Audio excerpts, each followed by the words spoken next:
as cosmetic manufacturer, and third, as drug manufacturer. So paano ba natin ikukumpara ang lisensya niyan? May lisensya mag-drive ng motor, di ba? May lisensya mag-drive ng kotse, may lisensya mag-drive ng truck. Tatlo yung iba yun.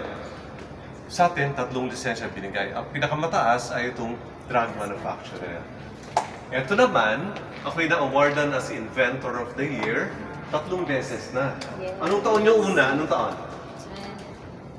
Hindi nila alam. 2021, 2023, at saka 2024.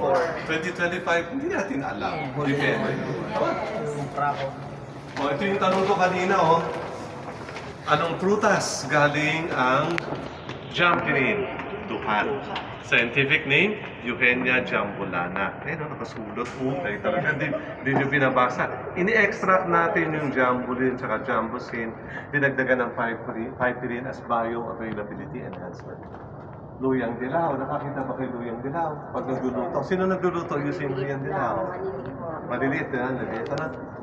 Ang luyang dilaw natin, tag 3 kilos, 5 kilos, or even more.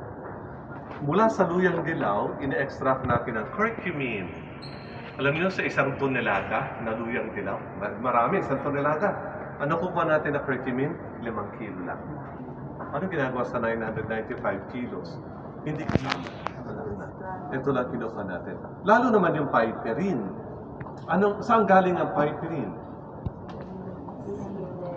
Siling haba. Piper longum, yun ang scientific name. Sa 1 tonelada ng siling haba, 1 kilong piperine lang ang nakukuha natin. Ano ginagawa sa 999 kilos? Hindi kasama. So itong curcumin at piperine kaya PiCure. Ito ang nabigyan ng gold medal, pinakamalakas na anti-cancer supplement sa buong mundo. Itong PiCure na yan.